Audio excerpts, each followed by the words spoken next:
어깨 집년이 군복 입고 설치니까 여기가 무슨 룸살롱인 줄 아나 봐. 마광수 중령의 입에서 튀어나온 말은 비수가 되어 공기를 갈랐다. 대대장실의 탁한 공기가 순식간에 얼어붙었다. 낡은 온풍기가 윙윙거리며 돌아가고 있었지만 연소울 중위의 등줄기에는 식은 땀이 흘러내려 차갑게 식었다. 그녀는 입술을 깨물며 정면을 응시했다. 시선은 마광수의 번들거리는 이마가 아닌 그의 뒤편에 걸린 부대 배치도에 고정했다. 대대장님 말씀이 지나치십니다. 지나쳐? 내가 틀린 말 했나? 마광수는 씹던 껌을 종이컵에 퇴뱉어내며 의자를 삐딱하게 돌려 앉았다. 가죽 의자가 비명을 질렀다. 그는 책상 위에 놓인 작전 보고서를 손가락으로 툭툭 쳤다. 보고서 꼬라지하고는 야전 수칙 하나도 모르는 놈들이 정보 장교랍시고 앉아있으니 부대가 이 모양 이 꼴이지. 연중이 너 임관할 때 뭐로 임관했냐? 얼굴로 했냐? 성적 우수자였습니다. 육군사관학교 차석 졸업했습니다. 소울이 감정 없는 목소리로 대답했다. 사실이었다. 그녀는 누구보다 치열하게 군 생활을 했다. 강원도 인제군 서하면 민간인 통제구역 코앞까지 들어와서 12사단 을지부대 흉장을 달았을 때는 자부심도 있었다. 하지만 마광수가 부임한 지 딱 일주일 만에 모든 것이 지옥으로 변했다. 차석, 그게 여기서 무슨 소용이야. 총알이 피해서 가주나? 마광수가 자리에서 일어나 소울에게 다가왔다. 역한 담배 냄새와 믹스 커피 냄새가 섞인 악취가 훅 끼쳐왔다. 그는 소울의 어깨에 붙은 먼지를 털어내는 척하며 손을 스윽 얹었다가 쇄골 부근을 불쾌하게 쓸어내렸다. 소울이 반사적으로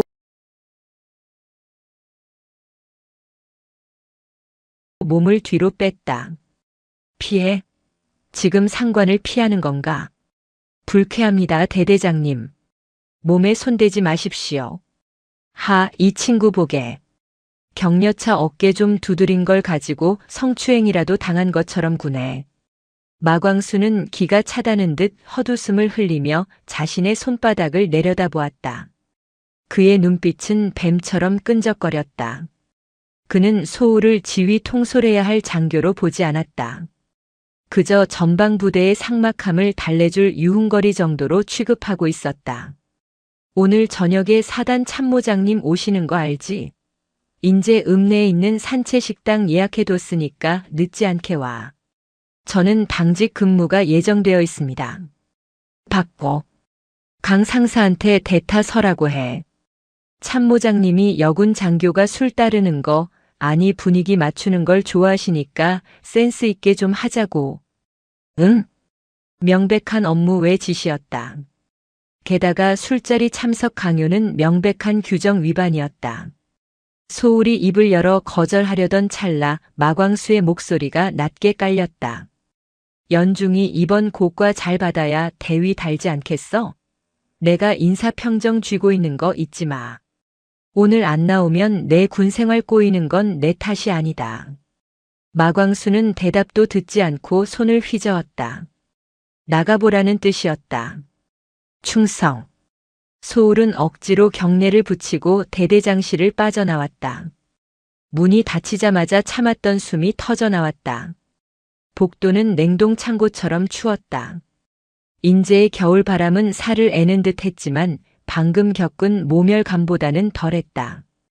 복도 끝 정수기 앞에서 커피를 타던 강도윤 상사가 소울의 굳은 표정을 보고 다가왔다.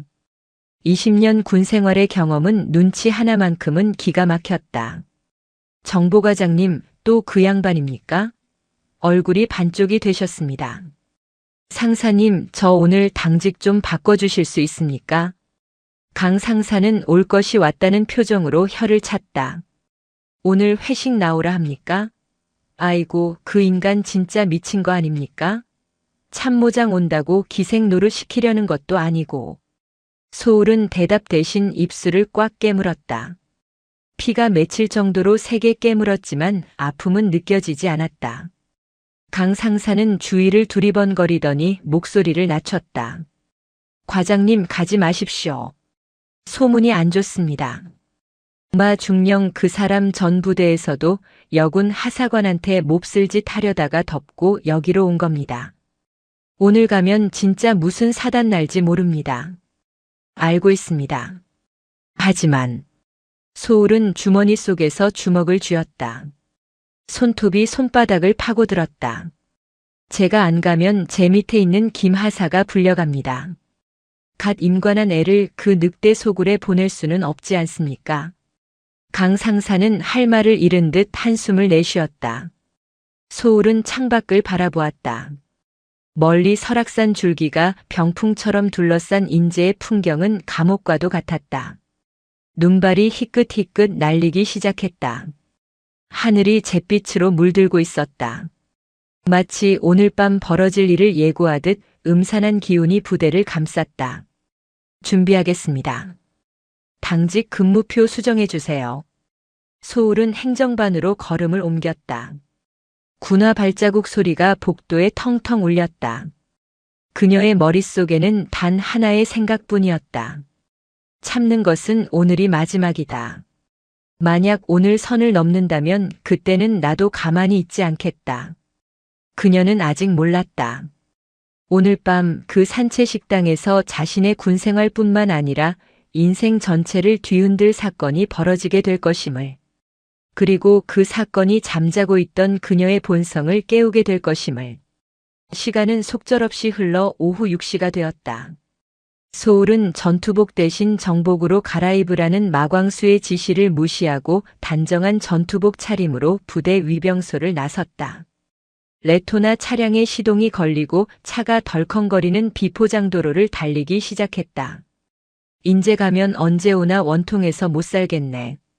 누군가 지어낸 이 오래된 말장난이 오늘따라 유독 가슴을 후벼 팠다. 차창 밖으로 스쳐 지나가는 인제군의 야경은 쓸쓸하기 그지없었다. 가로등 불빛이 드문드문 켜진 국도변을 달리며 소울은 허리춤의 요대를 고쳐맸다.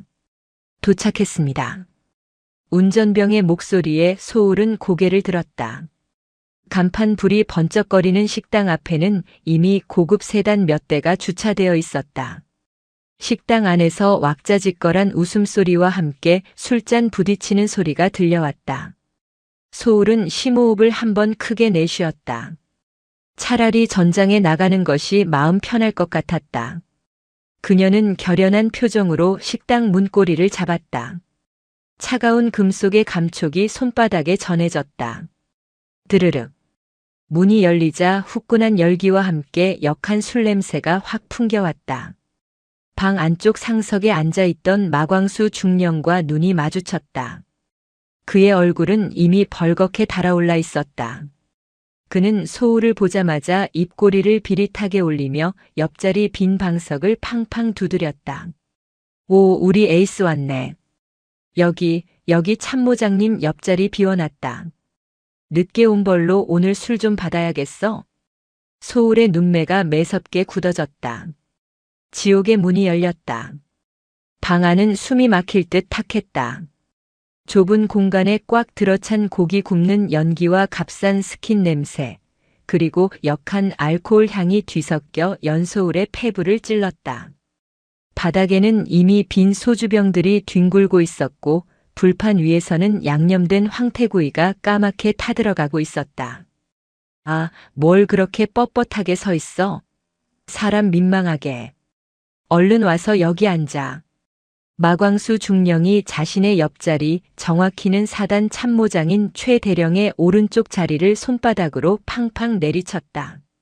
최 대령은 이미 거나하게 취한 듯 붉게 달아오른 얼굴로 개슴츠레한 눈을 뜨고 소울을 위아래로 훑어보았다. 그 시선이 마치 정육점에 걸린 고기를 품평하는 것 같아 소울은 주먹을 꽉 쥐었다. 안녕하십니까. 12사단 수색대대 정보과장 중위 연소울입니다. 소울은 최대한 건조하고 딱딱하게 관등 성명을 댔다. 하지만 돌아오는 반응은 비웃음뿐이었다. 어이구, 목소리 우렁찬 거 보게. 역시 전방이라 기운이 다르네. 마 중령, 자네 부대에는 이렇게 기센 여군만 있나? 최 대령이 킬킬거리며 마광수의 어깨를 툭 쳤다. 마광수는 딸랑거리는 개처럼 고개를 조아리며 아부 섞인 웃음을 터뜨렸다. 아이고 참모장님도 참. 기가 새긴요. 겉만 저렇지 속은 아주 여린 친구입니다. 야 연중이. 참모장님 잔 비어있는 거 안 보이냐?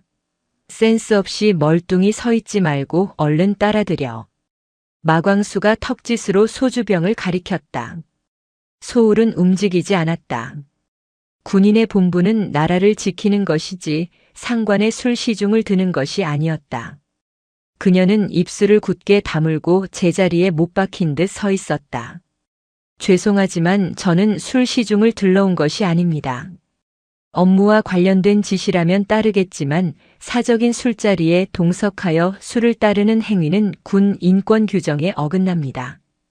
소울의 단호한 거절에 방 안의 공기가 일순간 차갑게 식었다.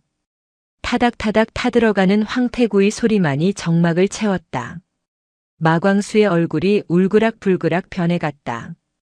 감히 하늘 같은 사단 참모장 앞에서 대대장의 체면을 구겼다는 사실에 분노가 치미는 듯 했다. 이게 진짜 돌았나? 야, 연소울. 너 지금 분위기 파악 안 돼? 규정? 인권? 여기가 무슨 사관학교 교실인 줄 알아? 사회생활 그따위로 할 거야? 마광수가 소리를 빽 질렀지만 최 대령은 손을 들어 그를 제지했다. 그리고는 흥미롭다는 듯 소울을 바라보며 빈잔을 내밀었다. 허허, 그 친구 대단하구만. 그래, 술 따르는 게 싫다 이거지. 그럼 받는 건 괜찮겠지? 자, 내가 주는 잔이야. 사단 참모장이 주는 술인데 설마 이것도 규정 운운하면서 거절하진 않겠지? 최 대령의 말은 제안이 아니라 협박이었다. 거절하면 상관 모독으로 몰고 갈 기세였다. 소울은 어쩔 수 없이 자리에 앉았다. 하지만 무릎을 꿇고 앉는 대신 정자세로 앉아 그를 응시했다. 최 대령이 소주병을 들어 소울의 잔에 콸콸 쏟아부었다. 넘칠 듯 찰랑거리는 투명한 액체가 소울의 속을 뒤집어 놓는 것 같았다. 자, 원샷. 남기면 내 성에 무시하는 걸로 알겠네. 소울은 잔을 들었다. 하지만 입에 대지는 않았다. 죄송합니다. 저는 현재 당직 근무 대기 중이므로 음주를 할 수 없습니다. 야, 이 미친. 마광수가 참다 못해 테이블을 쾅 내리쳤다. 숟가락과 젓가락이 요란한 소리를 내며 튀어올랐다. 너 지금 나 엿먹이려고 작정했어?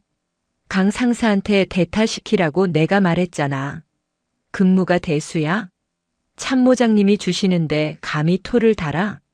마광수는 씩씩거리며 자리에서 일어나 소울의 멱살을 잡으려는 듯 손을 뻗었다가 최 대령의 눈치를 보며 슬그머니 손을 내렸다. 대신 그는 자신의 뚱뚱한 손을 소울의 허벅지 위로 턱 올렸다. 연중이 오빠가. 아니 대대장이 좋게 말할 때 들어라. 응? 너 진급 안 할 거야? 너 하나 때문에 우리 대대 전체가 욕먹어야겠어? 융통성 있게 좀 굴자. 여자들은 이래서 안 된다니까. 뻣뻣해가지고는. 그의 손이 허벅지를 타고 슬금슬금 위로 올라왔다. 소름 끼치는 감촉에 소울의 온몸에 털이 곤두섰다. 단순한 터치가 아니었다. 명백한 추행이었다. 더 이상 참을 수 없었다. 소울은 거칠게 마광수의 손을 쳐냈다. 짝 소리가 날 정도로 강한 거부였다. 만지지 마십시오. 성희롱입니다. 소울이 자리를 박차고 일어났다. 그녀의 눈에서는 서슬 퍼런 도끼가 뿜어져 나왔다. 마광수는 자신의 손등을 문지르며 멍하니 소울을 올려다보았다. 부하, 그것도 여군 장교에게 손을 거절당하고 성희롱범 취급을 당했다는 사실을 받아들이기 힘든 표정이었다. 그때 옆에서 지켜보던 최 대령이 픽 웃음을 터뜨렸다. 마 중령, 자네 부하 관리 참 잘하는구만. 대대장이 부하 직원한테 성추행범 소리나 듣고 말이야. 이거 어디 가서 12사단 간부라고 말도 못하겠어. 쪽팔려서 원. 그 한마디가 마광수의 이성을 끊어놓았다. 그의 눈이 뒤집혔다. 수치심과 분노가 뒤섞인 얼굴은 악귀처럼 일그러졌다. 에이, 이 건방진 년이. 마광수는 테이블 위에 놓여있던 술이 가득 찬 유리잔을 집어들었다. 그리고 망설임 없이 소울의 얼굴을 향해 집어던졌다. 쨍그랑. 날카로운 파열음과 함께 유리 조각이 사방으로 튀었다. 소울이 본능적으로 고개를 돌려 피했지만 술잔은 그녀의 어깨에 맞고 산산조각이 났다. 젖은 소주가 그녀의 전투복과 머리카락을 타고 뚝뚝 흘러내렸다. 뺨에는 튄 유리 파편에 스쳤는지 붉은 실선 같은 생채기가 나며 피가 맺혔다. 악! 소울이 짧은 비명을 삼키며 어깨를 감싸 쥐었다. 독한 알코올 냄새가 진동했다. 식당 안의 정적이 무겁게 내려앉았다. 밖에서 서빙을 하려던 종업원이 문을 열려다 소리를 듣고 멈칫하는 기척이 느껴졌다. 마광수는 씩씩거리며 숨을 몰아쉬었다. 그의 눈에는 이미 이성은 남아있지 않았다. 내가 뭐라도 되는 줄 아나 본데 너는 그냥 군복 입혀놓은 계집애야. 내가 오라면 오고 벌리라면 벌리는 신용이라도 해야 할 거 아니야. 어디서 눈을 똑바로 뜨고 대들어. 입에 담지 못할 폭언이 쏟아졌다. 소울의 몸이 부들부들 떨렸다. 공포 때문이 아니었다. 당장이라도 허리춤에 권총을 뽑아 저 더러운 입을 쏘아버리고 싶은 사례 때문이었다. 하지만 그녀는 군인이었다. 하극상은 군법상 가장 무거운 죄였다. 저들이 바라는 건 그녀가 이성을 잃고 날뛰어 스스로 자멸하는 것이었다. 소울은 흐르는 피를 닦지도 않은 채 깨진 유리 조각들이 널린 바닥 위에 꼿꼿이 섰다. 차가운 소주가 속옷까지 적셨지만 그녀의 눈빛만은 불타오르고 있었다. 방금 하신 행동과 발언 전부 기억해 두겠습니다. 소울의 목소리는 낮았지만 그 안에 담긴 분노는 식당 안의 공기를 베어낼 듯 날카로웠다. 최 대령은 그제야 사태가 심각해짐을 느꼈는지 헛기침하며 슬그머니 시선을 피했다.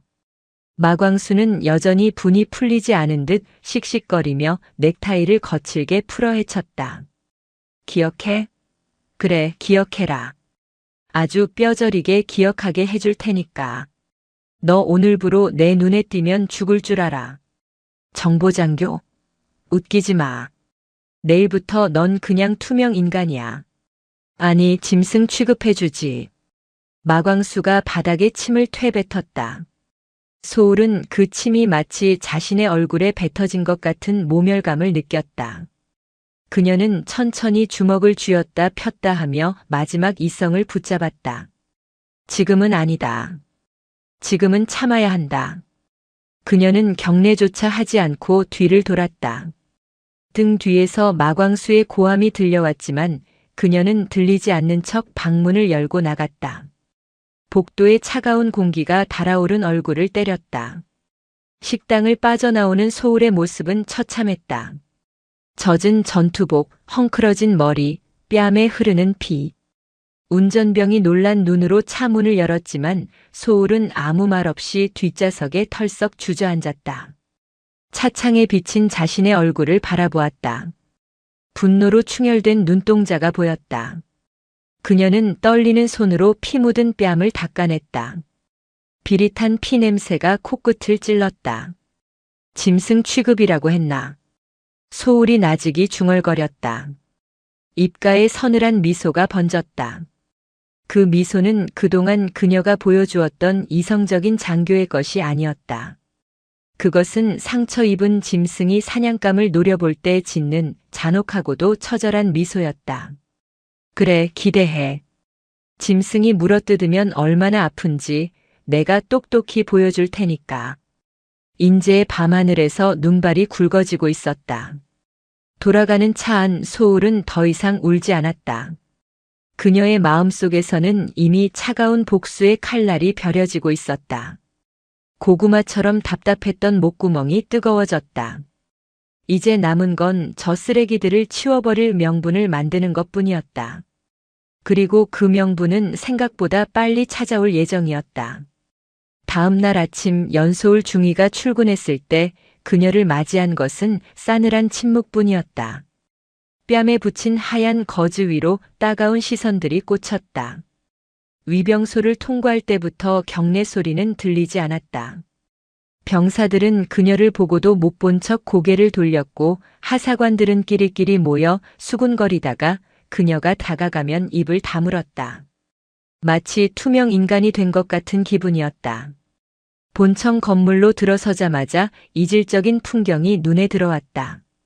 정보과 사무실 문이 굳게 닫혀 있었고 복도 한 구석, 화장실 옆 분리수거함 앞에 낡은 책상 하나가 덩그러니 놓여 있었다.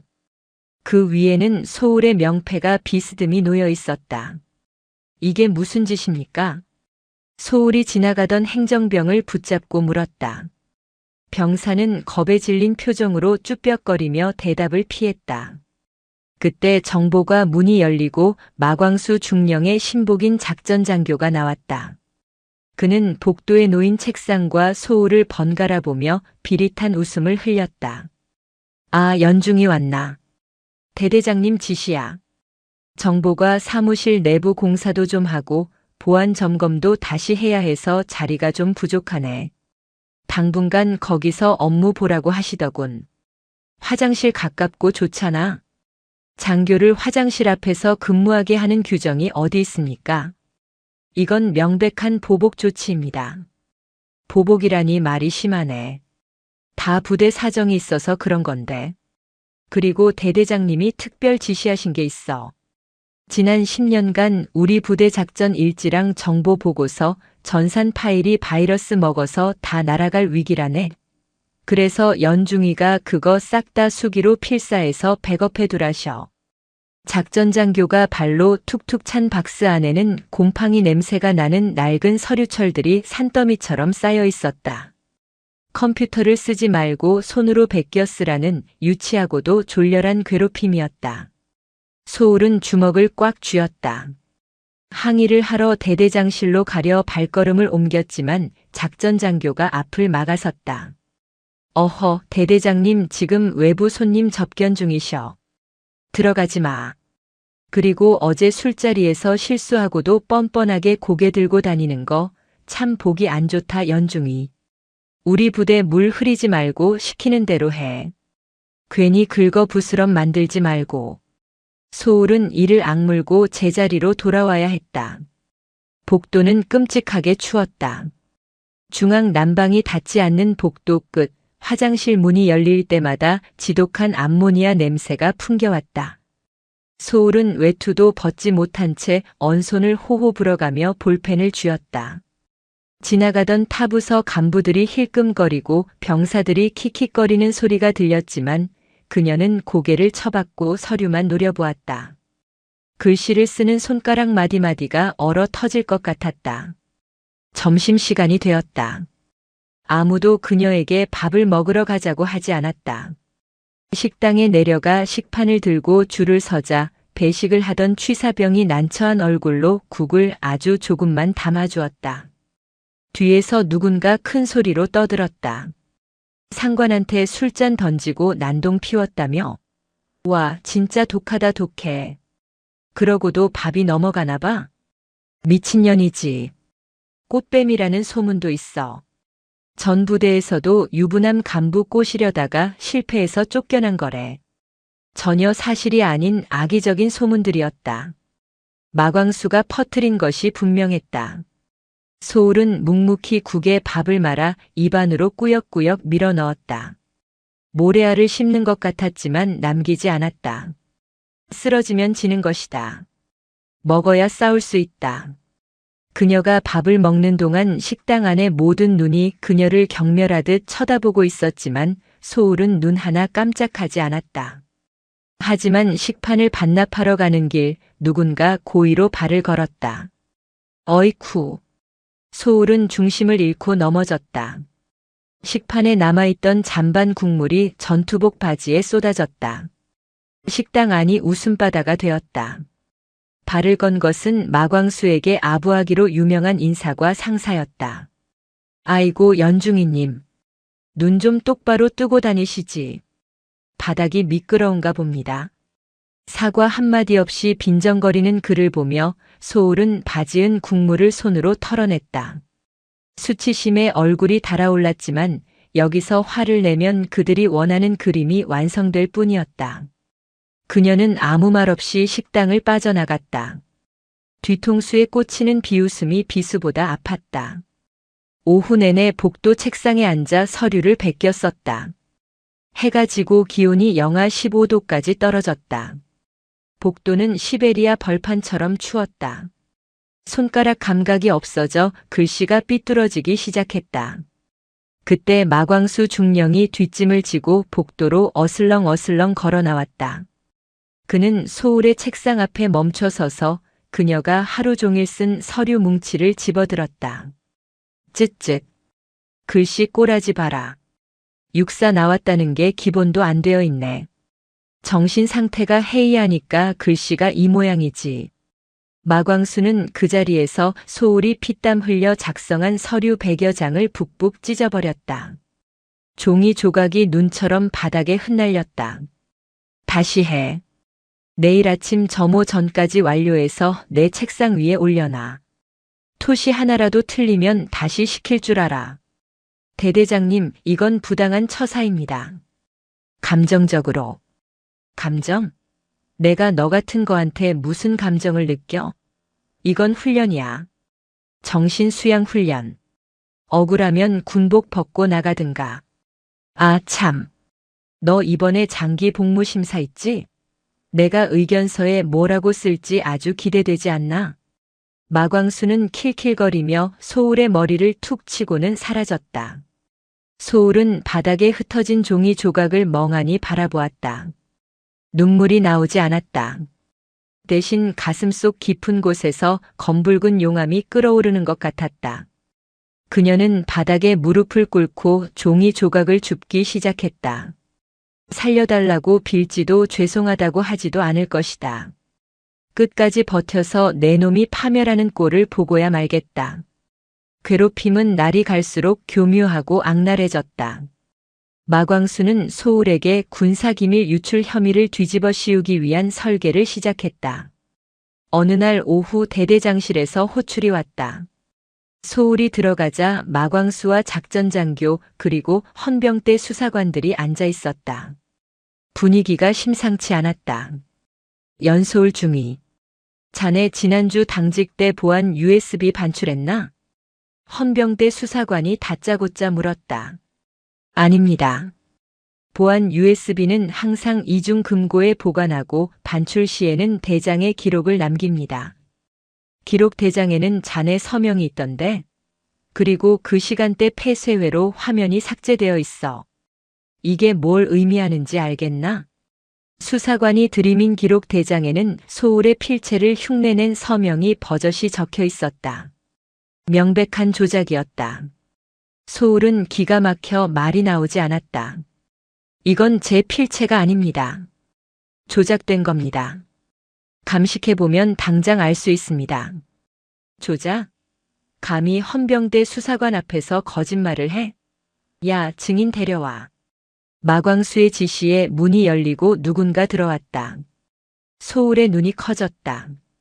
들어온 사람은 정보과 막내인 김하사였다. 갓 임관하여 소울이 친동생처럼 아끼고 챙겨주었던 부하 직원이었다.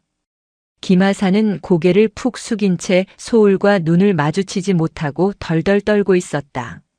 김하사, 내가 본 대로 말해. 그날 밤 연중이가 뭐 했지? 마광수가 으름장을 놓았다. 김하사는 울먹이는 목소리로 입을 열었다. 그날 밤 과장님께서 보안 USB를 가방에 넣어서 나가는 걸 봤습니다. 소울의 심장이 덜컥 내려앉았다.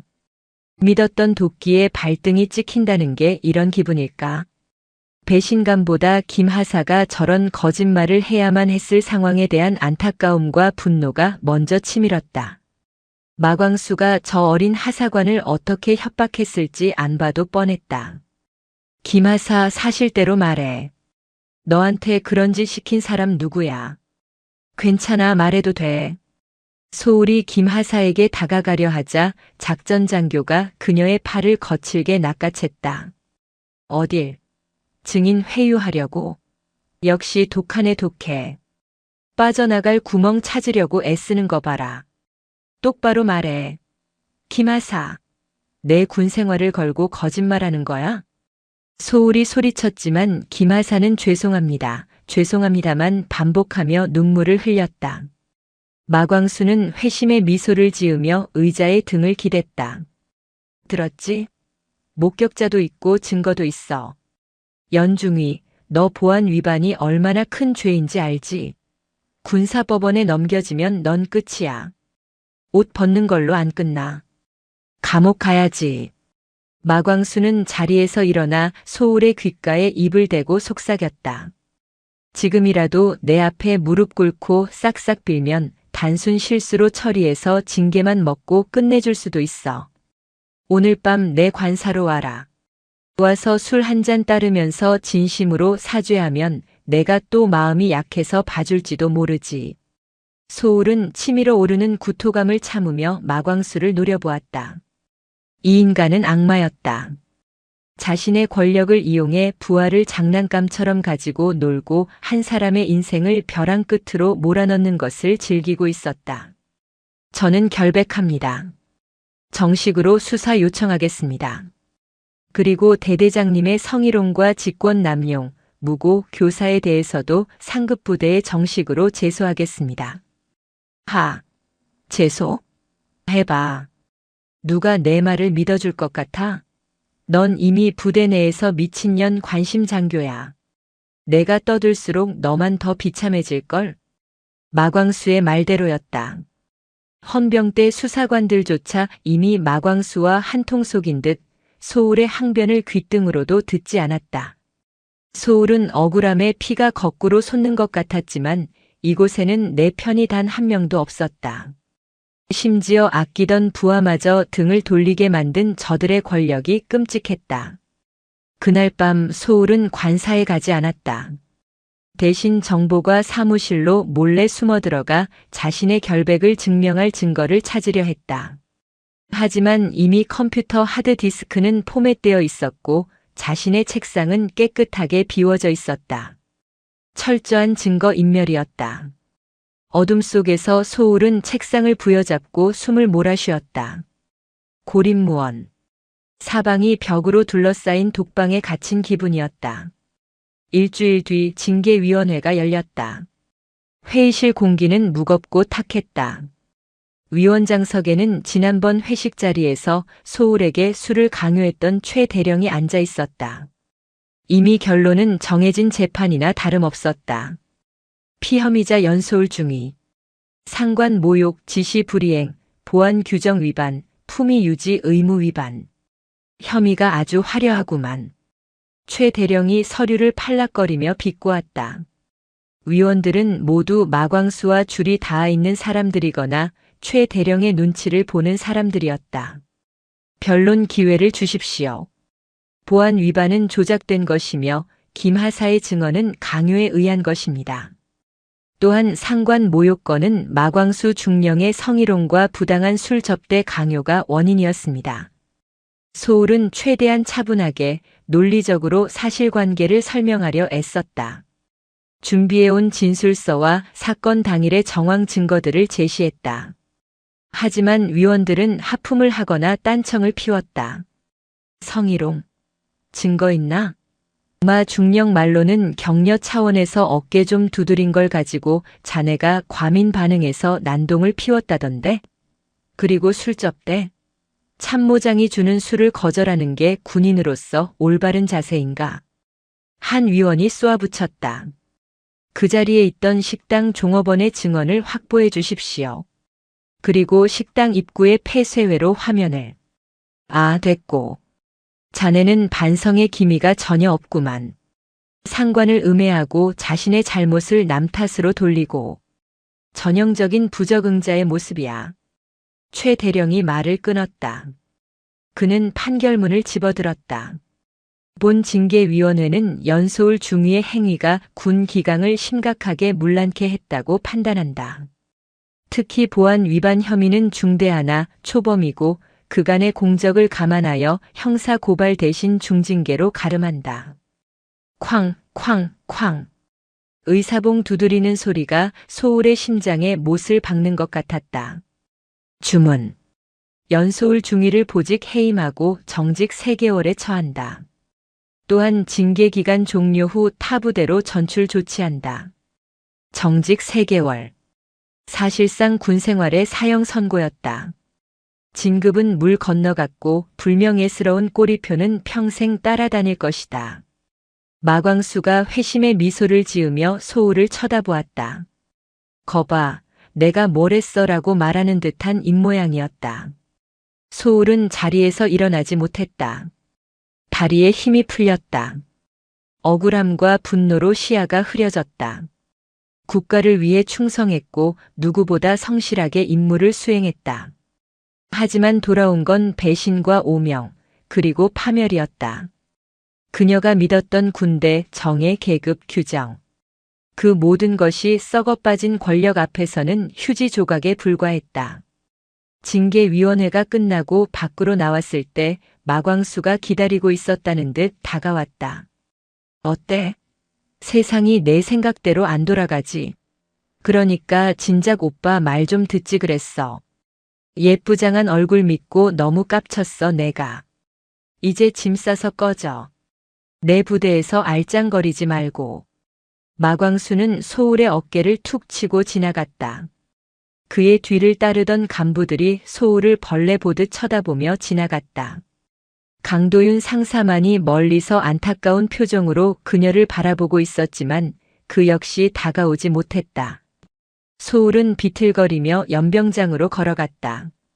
하늘에서는 진눈깨비가 흩날리고 있었다. 차가운 눈발이 뜨거운 눈물과 섞여 뺨을 타고 흘러내렸다.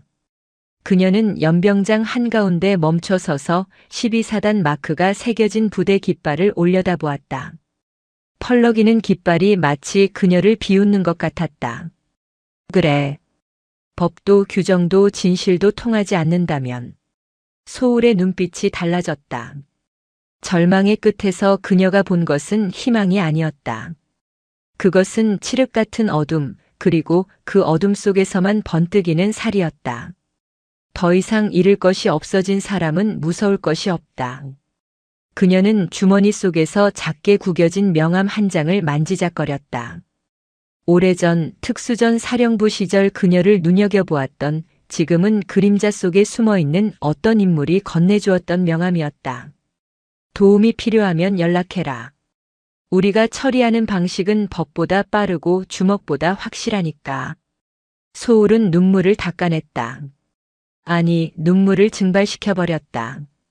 그녀의 얼굴에서 감정이 지워졌다. 대신 그 자리에는 차갑게 식은 기계적인 냉혹함만이 남았다. 기다려라. 내 놈들이 내게 준 고통, 이자까지 쳐서 뼈와 살을 분리해 줄 테니까. 합법이 안 되면 불법으로, 양지가 안 되면 음지에서. 그녀는 뒤도 돌아보지 않고 위병소를 향해 걸어갔다. 3개월 뒤, 아니 그보다 더 빨리 그녀는 전혀 다른 모습으로 이 지옥 같은 곳에 돌아올 것이다. 그때는 사냥감이 아닌 사냥꾼이 되어서. 인제의 겨울바람이 그녀의 등 뒤에서 늑대 울음소리처럼 윙윙거렸다. 복수의 서막이 올랐다. 정직 처분을 받은 날 밤 연소울은 짐을 싸서 위병소를 나가는 대신 부대 뒷산에 위치한 폐쇄된 통신 초소로 향했다. 매서운 칼바람이 불어왔지만 그녀의 몸은 뜨겁게 달아올라 있었다. 그녀는 주머니에서 구겨진 명함 한 장을 꺼냈다. 국군방첩사령부 산하 존재하지만 존재하지 않는 비공식 감찰팀, 일명 독사조의 팀장 명함이었다. 과거 연합훈련 당시 그녀의 능력을 눈여겨보았던 그가 건넸던 말, 군복 입은 쓰레기를 치우고 싶을 때 연락해라는 말이 귓가에 맴돌았다. 소울은 떨리는 손으로 공중전화 수화기를 들었다. 신호음이 3번 울리기도 전에 상대방이 전화를 받았다. 누구냐? 12사단 수색대대 중위 연소울입니다. 쓰레기를 치우고 싶습니다. 아주 거대하고 악취가 진동하는 쓰레기입니다. 잠시 침묵이 흘렀다.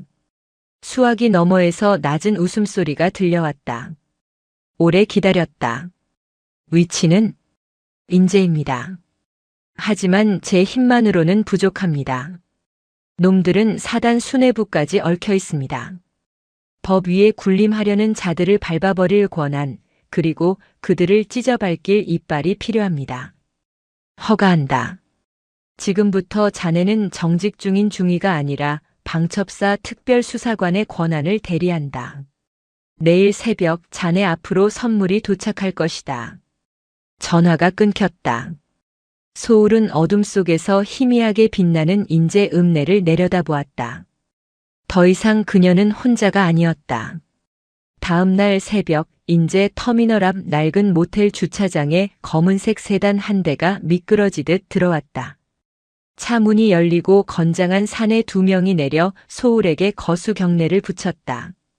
그들은 방첩사에서 파견된 베테랑 요원들이었다. 그중 한 명이 소울에게 두툼한 서류 가방을 건넸다. 팀장님 지시로 왔습니다. 마광수 중령과 최 대령 그리고 12사단 군수비리에 관한 1차 첩보 자료입니다. 생각보다 썩은 내가 진동하더군요. 군납 유류 횡령, 부식비 착복, 그리고 인사청탁까지. 성비위는 빙산의 일각이었습니다. 소울은 서류를 넘겨보았다. 마광수가 그토록 진급에 목을 맸던 이유가 거기에 있었다. 그는 군대를 자신의 사금고로 이용하고 있었다. 소울의 입꼬리가 싸늘하게 올라갔다. 이 정도로는 부족해. 놈들을 확실하게 매장하려면 놈들이 가장 믿고 있는 방패부터 깨부숴야 해. 소울은 요원들을 대동하고 은밀하게 움직이기 시작했다. 첫 번째 목표는 김하사였다. 마광수의 협박에 못 이겨 거짓 증언을 했던 그녀는 죄책감에 시달리며 병가 중이었다. 소울이 김하사의 자취방 문을 두드렸을 때 김하사는 소울의 얼굴을 보자마자 바닥에 주저앉아 오열했다. 죄송합니다. 과장님 정말 죽을 죄를 지었습니다. 소울은 차가운 눈으로 김하사를 내려다보다가 천천히 몸을 굽혀 그녀의 어깨를 잡았다. 울지 마. 우는 건 오늘까지만 해. 내가 살 길은 하나야. 지금이라도 진실을 토해내는 것. 마광수가 너한테 무슨 짓을 했고 어떻게 협박했는지 토시 하나 빼지 않고 진술해. 내 뒤에는 국방부 장관도 건드리지 못하는 칼이 있어. 너 하나쯤은 지켜줄 수 있다는 뜻이야. 김하사는 떨리는 손으로 소울의 옷자락을 잡았다. 그리고 마광수와의 대화 내용이 담긴 녹음기를 꺼내놓았다. 결정적인 증거였다. 이거면 됩니까? 충분해. 이제 시작이야. 소울은 김하사의 집을 나와 다음 장소로 이동했다. 이번에는 부대 앞 식당이었다. 회식날 깨진 술잔을 치웠던 종업원, 그리고 그날의 상황을 목격했던 옆방 손님들까지. 소울과 요원들은 집요하게 파고들었다. 마광수가 덮으려 했던 모든 흔적을 낱낱이 파헤쳤다. 삭제된 줄 알았던 식당 입구의 영상 기록 장치도 방첩사 요원들의 기술력 앞에서는 무용지물이었다. 복구된 영상에는 마광수가 소울의 멱살을 잡으려 하고 삿대질하며 폭언을 퍼붓는 장면이 고스란히 담겨 있었다. 일주일이라는 시간은 쏜살같이 지나갔다. 소울은 밤을 새워가며 증거들을 엮어 거대한 올가미를 완성했다. 그것은 단순한 징계 건의서가 아니었다. 놈들의 목을 단숨에 조여버릴 사형 집행 문서였다. 마침내 D-Day D-Day가 밝았다. 12사단에서는 분기 결산 보고 회의가 열릴 예정이었다. 마광수 중령은 물론 사단 참모장 최 대령과 사단장까지 참석하는 대규모 회의였다. 소울은 정복을 다려 입었다. 정직 처분으로 인해 계급장은 떼어야 했지만 그녀는 대신 방첩사 특별수사관을 상징하는 검은색 완장을 왼쪽 팔에 찼다. 거울 속에 비친 그녀의 눈빛은 더 이상 상처 입은 짐승의 것이 아니었다. 그것은 먹잇감의 숨통을 끊기 직전의 맹수 그 자체였다. 가자. 사냥할 시간이다. 소울이 밖으로 나오자 검은색 세단 3대가 대열을 맞춰 대기하고 있었다. 그녀가 선두 차량에 탑승하자 차량 행렬이 부대를 향해 질주하기 시작했다. 위병소 근무자들이 낯선 차량 행렬을 막으려 했지만 요원이 내민 신분증을 확인하자마자 사색이 되어 차단기를 올렸다. 부대 안은 평화로웠다. 아무도 폭풍이 몰아치고 있다는 사실을 알지 못했다. 대회의실이 있는 본청 건물 앞에 차량이 멈춰 섰다. 소울은 차 문을 열고 내렸다. 군화 굽소리가 아스팔트 바닥을 날카롭게 때렸다. 전원 진입. 저항하는 자는 공무집행 방해 현행범으로 체포한다. 소울의 명령에 검은 양복을 입은 요원들이 일사불란하게 움직였다. 회의실을 지키던 헌병들이 당황하여 앞을 막아섰지만 요원들의 기세에 눌려 뒷걸음질 쳤다. 소울은 굳게 닫힌 대회의실 문 앞에 섰다. 안에서는 마광수의 목소리가 들려오고 있었다. 자신의 업적을 자랑하며 껄껄거리는 그 역겨운 웃음소리. 소울은 심호흡을 한 번 하고 문고리를 잡았다. 이제 지옥을 보여줄 차례였다. 쾅! 거대한 굉음과 함께 대회의실 문이 활짝 열렸다. 누구야? 브리핑을 하던 마광수 중령이 소스라치게 놀라며 뒤를 돌아보았다. 단상 아래 상석에 앉아있던 최 대령과 사단장, 그리고 예하부대 지휘관들의 시선이 일제히 문 쪽으로 쏠렸다. 그곳에는 연소울이 서 있었다. 정직당에 쫓겨난 줄 알았던 그녀가 서슬 퍼런 눈빛으로 그들을 내려다보고 있었다. 연소울? 내가 여기가 어디라고 감히. 마광수가 삿대질하며 고함을 쳤다. 헌병 뭐해. 당장 저 미친 계집애 끌어내. 하지만 헌병들은 움직이지 못했다. 소울의 뒤로 검은 양복을 입은 건장한 요원들이 들이닥쳐 회의실의 모든 출입구를 봉쇄했기 때문이었다. 요원 중 한 명이 큰 소리로 외쳤다. 지금 이 시각부로 본 회의장은 국군방첩사령부 특별수사팀의 통제하에 들어간다. 전원 착석하고 손은 책상 위에 올려라. 허가 없는 행동은 도주 및 증거 인멸 시도로 간주한다. 방첩사라는 단어가 나오자 장내에 찬물을 끼얹은 듯 정적이 흘렀다. 군인들에게 그 이름은 저승사자나 다름없었다. 사단장의 얼굴이 흑빛으로 변했다. 소울은 뚜벅뚜벅 단상 위로 걸어 올라갔다. 그녀의 군화 발소리가 마광수의 심장 박동처럼 쿵쿵 울렸다. 마광수는 뒷걸음질 치다가 칠판에 등을 부딪혔다. 에이, 이게 무슨 짓이야? 너 미쳤어? 이거 하극상이야. 반란이라고. 반란? 아니, 이건 청소다. 소울은 마광수의 코앞까지 다가가 멈췄다. 그리고 그가 들고 있던 지휘봉을 빼서 바닥에 내동댕이 쳤다. 마광수 중령. 아니, 이제 곧 민간인이 될 범죄자 마광수 씨. 당신을 군 형법 제92조 추행, 제44조 상관 모욕교사, 제38조 군사기밀 보호법 위반, 그리고 특정범죄 가중처벌 등에 관한 법률 위반 혐의로 긴급 체포한다. 소울의 목소리는 확성기를 쓴 듯 회의실 전체에 쩌렁쩌렁 울렸다. 마광수의 눈동자가 지진이 난 듯 흔들렸다. 무슨 개소리야? 증거 있어?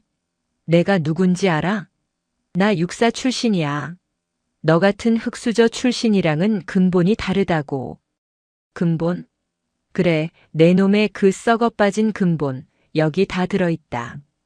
소울은 품에서 이동식 저장 장치를 꺼내 회의실 빔 프로젝터에 연결했다. 화면이 바뀌고 마광수의 추악한 민낯이 대형 스크린에 중계되기 시작했다. 화면 1회씩짜리 계집애가 어디서 눈을 똑바로 뜨고 대들어. 술잔을 집어 던지는 마광수. 피를 흘리는 소울. 그리고 옆에서 낄낄거리는 최 대령의 모습. 화면 이 김하사 협박 연중이가 훔쳐갔다고 해. 안 그러면 내 군 생활도 끝이야. 알았어?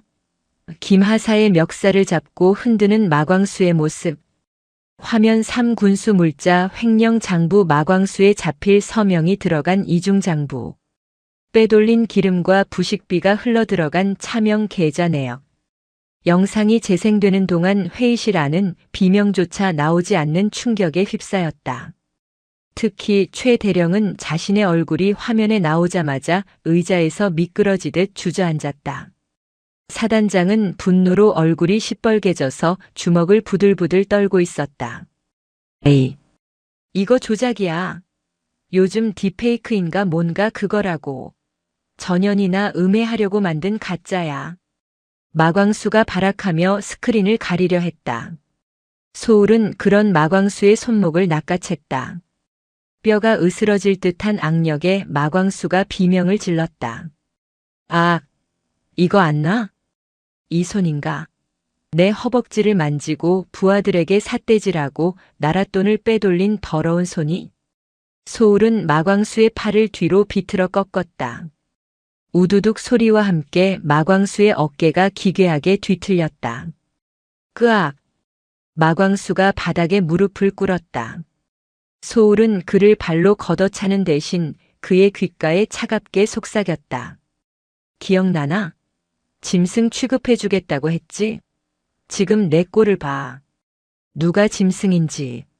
소울은 잡고 있던 마광수의 머리채를 잡고 강제로 고개를 들게 했다. 마광수는 고통과 수치심에 눈물 콧물을 흘리고 있었다. 살려줘.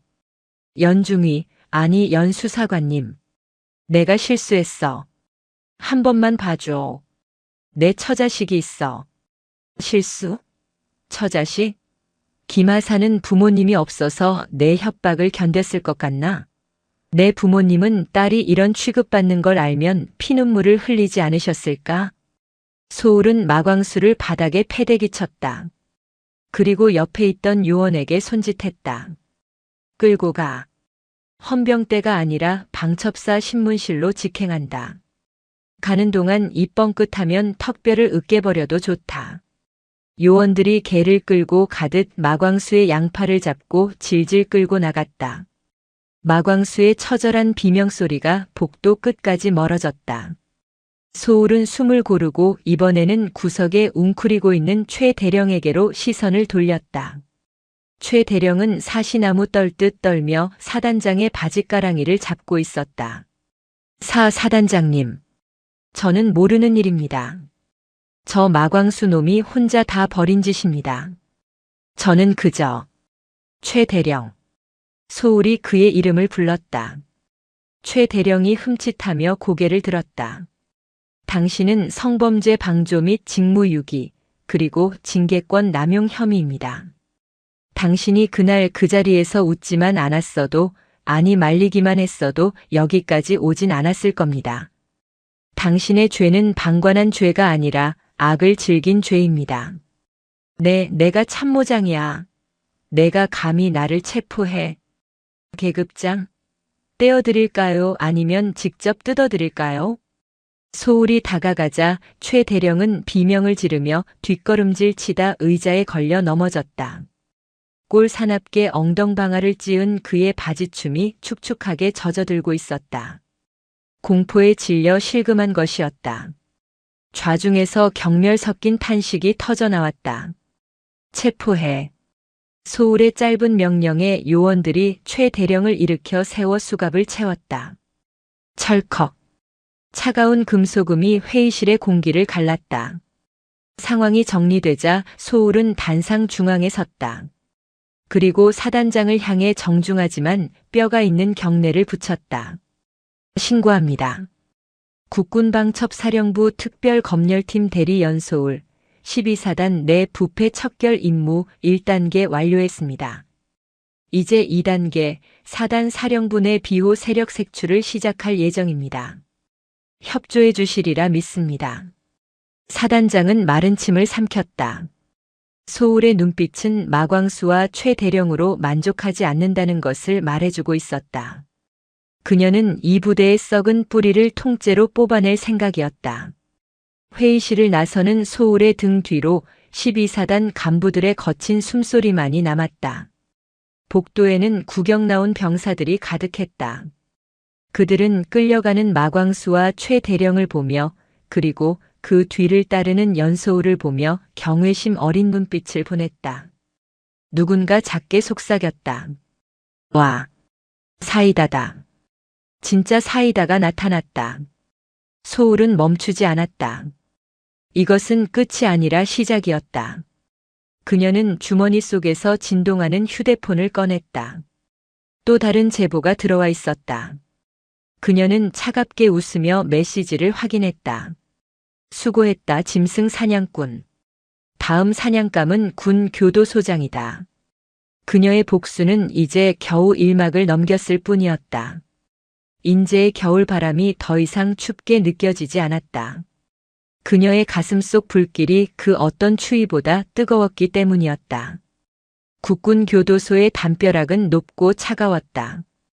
경기도 이천에 위치한 이곳은 군복 입은 죄인들이 모이는 종착역이자 세상과 단절된 유배지였다. 하지만 그 유배지 안에서도 계급은 존재했고 돈과 권력은 여전히 위력을 발휘하고 있었다. 미결수 신분으로 수감된 마광수 중령은 독방이 아닌 병동 특실에 누워 있었다. 꾀병으로 진단서를 끊어 편안한 병상 생활을 즐기고 있는 것이었다.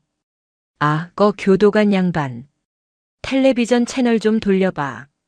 뉴스 말고 예능 나오는 거 없나? 그리고 사식으로 들어온 치킨은 언제 오는 거야? 마광수가 다리를 꼬고 누워 콧노래를 흥얼거렸다. 교도관은 곤란한 표정을 지으면서도 마광수의 눈치를 살폈다. 마광수는 비록 구속되었지만 그의 뒷배를 봐주는 군 수뇌부 라인이 아직 건재하다고 믿고 있었다. 면회를 온 아내는 그에게 걱정 말라며 사단장과 줄이 닿아 있는 대형 로펌 변호사를 선임했다고 전해주었다. 잠시만 고생하면 돼. 나가면 옷은 벗겠지만 군납 비리로 챙겨둔 돈이 얼만데. 나가서 사업이나 하지 뭐. 마광수는 킬킬거리며 병실 천장을 바라보았다. 그때 병실 문이 거칠게 열렸다. 쾅!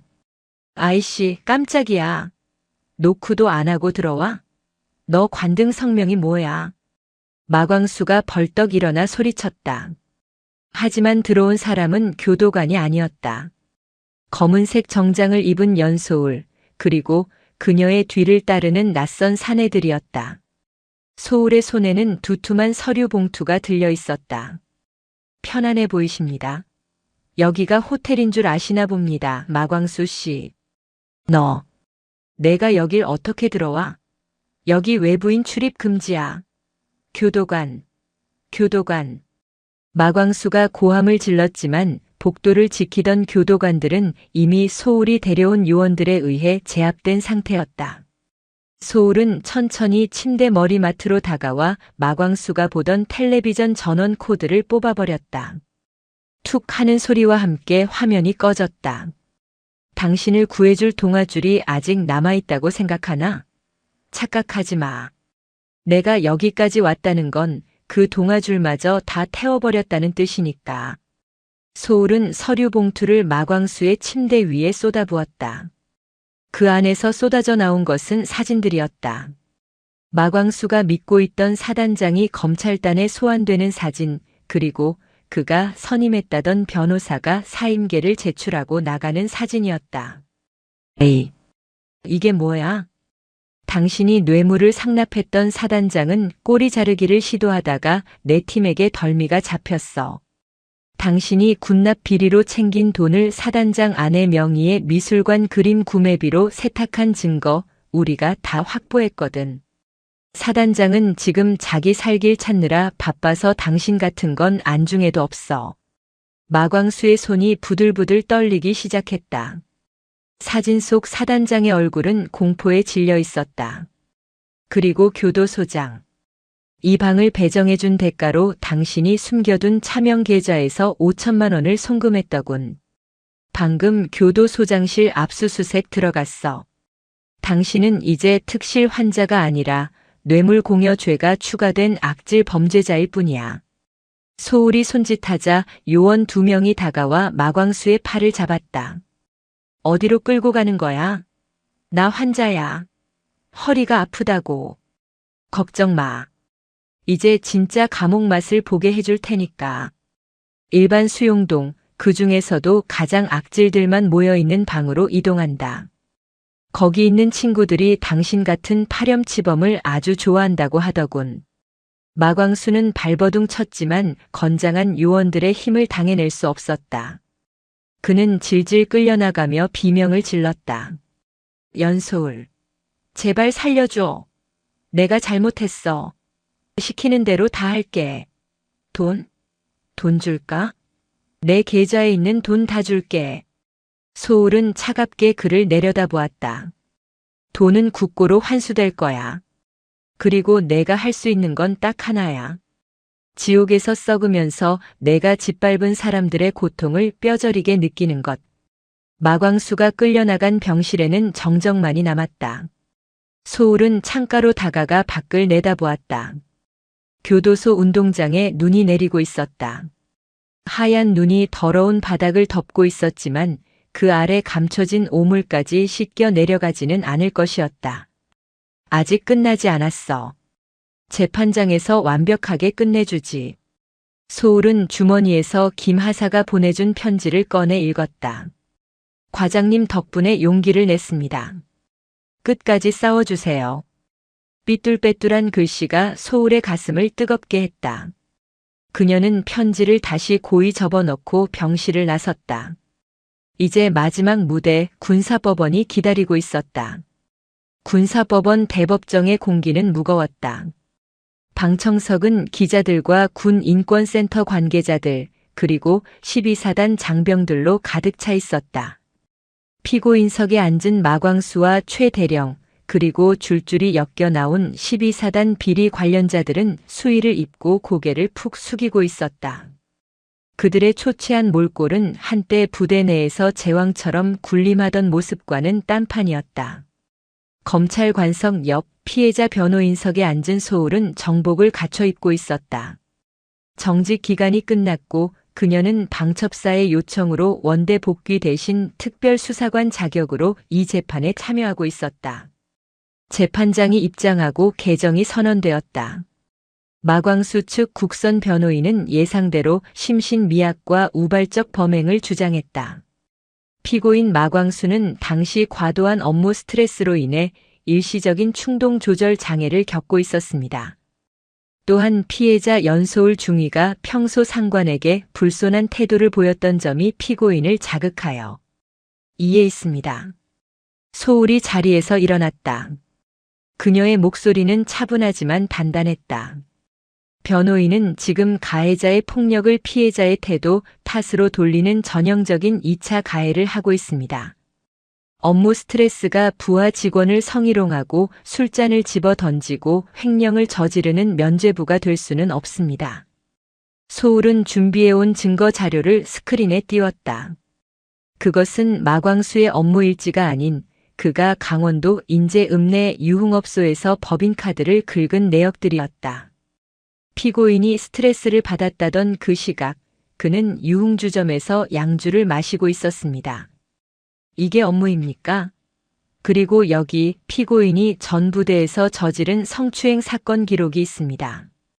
당시에는 피해자가 합의해 주어 덮였지만 이번 수사를 통해 그 피해자분의 증언을 확보했습니다. 방청석이 술렁거렸다. 마광수의 상습적인 범행 행각이 드러나자 여기저기서 야유가 터져나왔다. 마광수는 얼굴이 벌개져서 변호인 뒤로 숨으려 했다. 그리고 결정적인 증거를 제출하겠습니다. 소울은 녹음 파일을 재생했다. 법정에 마광수의 목소리가 울려 퍼졌다. 야, 이번에 들어온 기름값 삥땅 친 거 반은 사단장님 사모님 갤러리로 보내고 나머지는 내 차명 계좌로 넣어. 그리고 연중이 그 계집에 계속 뻣뻣하게 굴면 김하사 건드려서 엮어버려. 여군 하나 매장하는 거 일도 아니잖아. 그것은 마광수가 자신의 부관과 통화한 내용이었다. 방첩사 감청팀이 확보한 결정타였다. 모든 것이 계획된 범죄였음이 드러나는 순간이었다. 마광수는 비명을 지르며 자리에서 벌떡 일어났다. 아니야. 저거 조작이야. 요즘 기술이 얼마나 좋은데 저런 걸 믿어. 재판장님 억울합니다. 앉으시오 피고인. 재판장이 의사봉을 두드렸다. 증거는 국립과학수사연구원의 성문 분석을 마친 원본입니다. 피고인의 목소리와 99.9% 일치합니다. 재판장의 말에 마광수는 다리에 힘이 풀려 주저앉았다. 최 대령 역시 사색이 되어 고개를 들지 못했다. 소울은 그들을 향해 마지막 쐐기를 박았다. 당신들이 군인이라는 이름 뒤에 숨어 저지른 짓은 단순한 범죄가 아닙니다. 국가를 지키라고 쥐어준 총칼로 전우의 등 뒤를 찌르고 국민의 혈세를 탐한 반역 행위입니다. 군 형법상 최고형을 구형해도 부족합니다. 소울이 말을 마치고 자리에 앉자 방청석에서 박수가 터져나왔다. 재판장은 잠시 휴정을 선언하고 판결을 위한 합의에 들어갔다. 1시간 뒤 판결 선고가 내려졌다. 주문. 피고인 마광수를 징역 15년에 처한다. 또한 군인 신분을 박탈하며 횡령액 전액을 추징한다. 피고인 최 대령을 징역 10년에 처한다. 나머지 피고인들도 징역 15년. 군사법원에서 내릴 수 있는 매우 중한 형량이었다. 마광수는 판결을 듣자마자 바닥에 엎드려 통곡했다. 안 돼. 15년이라니. 내 인생. 내 연금. 그는 끌려나가면서도 소울을 향해 손을 뻗었다. 연중이. 연 수사관님. 내가 잘못했어. 한 번만 선처해줘. 나 좀 살려줘. 하지만 소울은 그를 쳐다보지도 않았다. 그녀는 짐을 챙겨 법정을 빠져나왔다. 법원 복도를 걸어가는 그녀의 발걸음은 그 어느 때보다 가벼웠다. 밖으로 나오자 쏟아지는 햇살이 눈부셨다. 긴 겨울이 끝나고 봄이 오고 있었다. 법원 앞에는 김하사가 꽃다발을 들고 서 있었다. 과장님. 아니 수사관님. 김하사가 달려와 소울의 품에 안겼다. 소울은 김하사의 등을 토닥여 주었다. 고생했다. 이제 다 끝났어. 정말 감사합니다. 과장님 아니었으면 저는 평생 죄인으로 살았을 거예요. 아니야. 내가 용기 내준 덕분이야. 이제 가서 푹 쉬어. 그리고 다시는 누구에게도 고개 숙이지 마. 소울은 김하사를 보내고 하늘을 올려다보았다. 파란 하늘에 비행기 한 대가 하얀 궤적을 그리며 날아가고 있었다. 썩은 환부를 도려낸 자리에 새살이 돋아나듯 그녀의 마음에도 평화가 찾아오고 있었다. 하지만 그녀는 알고 있었다. 아직 어둠 속에 숨어있는 또 다른 마광수들이 존재한다는 것을. 그때 주머니 속 휴대폰이 진동했다. 방첩사 팀장의 메시지였다. 축하한다. 그리고 환영한다. 짐승 사냥은 이제부터가 진짜다. 소울은 미소 지었다. 사건이 마무리되고 1년이 지났다. 인제군 서화면의 겨울은 여전히 혹독했다. 눈 덮인 12사단 연병장에는 차가운 바람이 몰아치고 있었다. 하지만 부대의 분위기는 1년 전과는 사뭇 달랐다. 병역 내 부조리가 사라지고 간부들과 병사들 사이에는 활기가 돌았다. 마광수와 최 대령이 휩쓸고 간 자리는 정화되었고 새로운 지휘관들은 공정과 상식을 최우선으로 부대를 지휘하고 있었다. 소울은 민간인 복장이 아닌 12사단 흉장이 아닌 국군 방첩 사령부 마크가 새겨진 검은색 특수복을 입고 부대를 찾았다. 그녀의 어깨에는 대위 계급장이 빛나고 있었다. 특진이었다. 그녀는 12사단 방문을 마치고 과거 자신이 근무했던 정보과 사무실을 잠시 들렀다. 복도 끝 화장실 앞. 그녀가 쫓겨나 앉아있던 그 자리에는 이제 화분 하나가 놓여 있었다. 청렴이라는 문구가 적힌 난초 화분이었다. 지나가던 병사들이 소울을 보고 우렁차게 경례했다. 충성. 방첩대장님 안녕하십니까? 소울은 미소로 화답했다. 과거에는 그녀를 피하던 병사들이 이제는 존경의 눈빛으로 그녀를 바라보고 있었다. 정보과장님. 아니, 대위님 오셨습니까? 강도윤 상사가 행정반에서 뛰어나왔다. 그의 얼굴은 훨씬 좋아 보였다. 상사님 잘 지내셨습니까? 머리숱이 좀 늘으신 것 같습니다. 허허, 그 인간들 없어지니까 스트레스가 없어서 그런가 봅니다. 대위님 소식은 뉴스에서 잘 보고 있습니다. 이번에 방산 비리 잡으신 것도 대단하더군요. 소울은 방첩사로 정식 전속된 이후 독사조 팀의 에이스로 활약하며 군 내부의 굵직한 비리 사건들을 연이어 터뜨렸다. 그녀의 이름은 부패한 군인들에게 공포의 대상이 되었다. 운이 좋았습니다. 12사단은 어떻습니까? 아주 좋습니다. 김하사도 중사 진급했고 새로 온 대대장님도 합리적인 분이십니다. 다 대위님이 길을 터주신 덕분입니다. 소울은 강 상사와 짧은 담소를 나누고 부대 뒷산으로 향했다. 과거 억울함에 눈물을 삼키며 올랐던 그 통신 초소였다. 눈 덮인 산길을 오르며 그녀는 지난 시간을 회상했다. 치욕스러웠던 술자리, 동료들의 배신, 차가운 복도에서의 고립. 그 모든 고통이 그녀를 강하게 만들었다. 그녀는 더 이상 피해자가 아니었다. 그녀는 심판자였다. 초소 정상에 서자 인제군의 전경이 한눈에 들어왔다. 하얗게 눈 덮인 산맥들이 굽이치고 있었다. 소울은 폐 깊숙이 차가운 공기를 들이마셨다. 시원하다. 그때 등 뒤에서 인기척이 느껴졌다. 여기 있었군. 뒤를 돌아보니 검은 롱패딩을 입은 중년 남성이 서 있었다. 독사조 팀장이었다. 팀장님, 여긴 웬일이십니까? 새로운 임무다. 이번엔 좀 커. 육군본부 인사사령부 쪽에서 냄새가 나. 뇌물 받고 진급 심사 조작한 정황이 포착됐다. 인사사령부라. 거긴 별들의 전쟁터 아닙니까? 무섭나? 팀장의 질문에 소울은 피식 웃었다. 설마요. 별이든 달이든 썩은 건 도려내야죠. 그게 제일 아닙니까? 좋아. 바로 출발한다. 헬기 대기시켜놨다. 소울은 마지막으로 인제의 풍경을 눈에 담았다. 이곳은 그녀에게 지옥이었지만 동시에 그녀를 다시 태어나게 한 요람이었다. 그녀는 마음속으로 과거의 연소울에게 작별을 고했다. 잘 있어. 아팠던 기억들도 흘렸던 눈물들도. 이제 나는 더 높은 곳으로 간다. 더 이상 그 누구도 억울하게 눈물 흘리지 않도록. 소울은 팀장과 함께 산을 내려갔다. 연병장에는 헬기의 프로펠러 소리가 우렁차게 울리고 있었다. 두두두두. 거센 바람이 눈보라를 일으켰다. 소울은 헬기에 올라타며 헤드셋을 착용했다. 준비됐나 독사 1호? 조종석에서 무전이 들려왔다.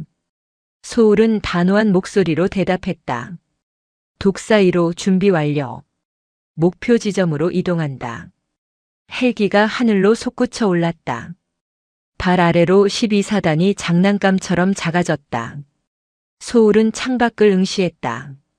그녀의 눈동자는 겨울 하늘처럼 차갑지만 그 안에는 꺼지지 않는 정의의 불꽃이 타오르고 있었다. 세상 어딘가에는 여전히 권력을 이용해 약자를 짓밟는 마광수 같은 자들이 존재할 것이다. 하지만 상관없다. 그들이 있는 곳이라면 어디든 연소울이 나타날 테니까. 부패의 사슬을 끊고 짐승들을 사냥하기 위해. 그녀의 전쟁은 이제 시작이었다.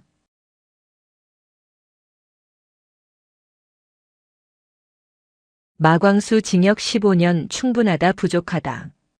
여러분의 판결을 댓글로 남겨주세요. 꽉 막힌 속 시원하게 뚫리셨길 바랍니다. 끝까지 함께 해주셔서 감사합니다.